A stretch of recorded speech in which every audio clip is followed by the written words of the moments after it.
Have you ever wondered why we might be drawn to someone while sometimes being grappled by them, even if they seem perfect? It's not just about chemistry, it's also about the subtle nuances in perception that develop over years. Today, I'll break down what influence attraction and why some relationships become intense and scary, while others fizzle out faster than a fire on a rainy Friday. Stay until the end. It's going to get hot. How is female pleasure structured? There's an uncomfortable truth. 1/3 of women admit they don't experience orgasm during sex, and 10% have never experienced it at all. Shocking, perhaps, but this is just tip of the iceberg. The thing is, female pleasure is far more complex than many think. For example, research says women often prefer superficial penetrations because this stimulates an area known as the G-spot, but this isn't a universal formula for most women. What matters more than technique are trust and emotional connection. Without these elements, no magical spots will help. By the way, the myth about decreased sensitivity due to frequent contact, complete nonsense. That it's called dead vagina syndrome, but it has zero scientific basis. What really matters is proper stimulation. To understand better, there are more nerve endings in the clitoris, about 8,000, than in the penis.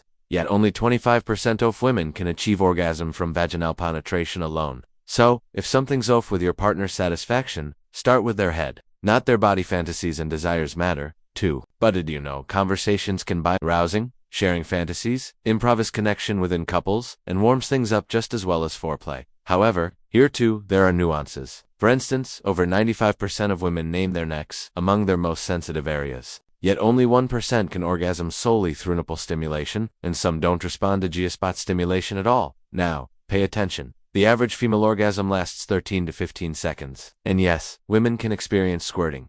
This isn't a myth, it's reality. How do you make yourself more attractive if you think success requires six-pack abs? Relax. Research shows leading an active lifestyle matters far more even without a perfect body. Physically active men attract more. And another point, testosterone attracts femmes instinctively. Perfumes mimicking its scent amplify effects, but appearance counts to women. Appreciate neatness. Clean hair, a nice beard, clean clothes. Put bluntly, if you look like a caveman, your chances melt away. However, the main thing effort to win her heart. A woman wants to feel special, like expensive jewelry. The harder the conquest, the higher the value.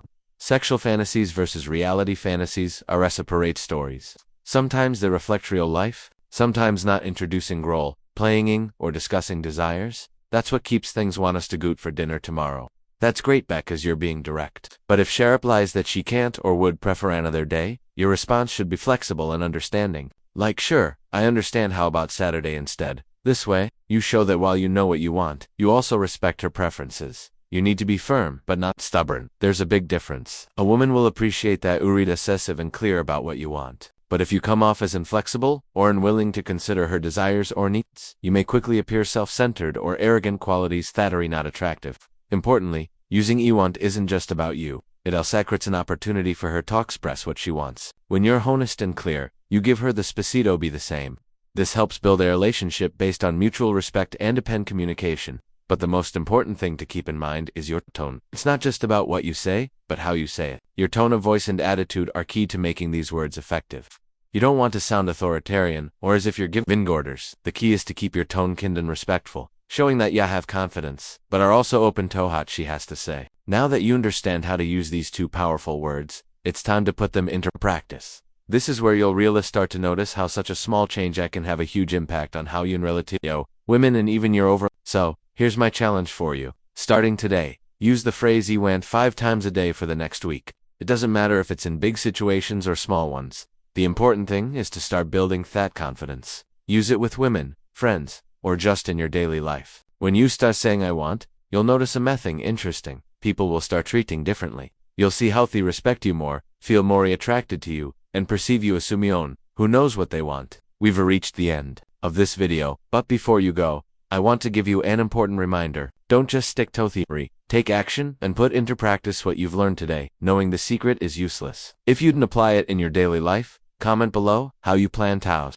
I want this week share an example of your situation where you think you can apply it. And at the end of the week, come back and let me know how it went. I'm sure you'll see amazing results and you'd love to hear about your experiences.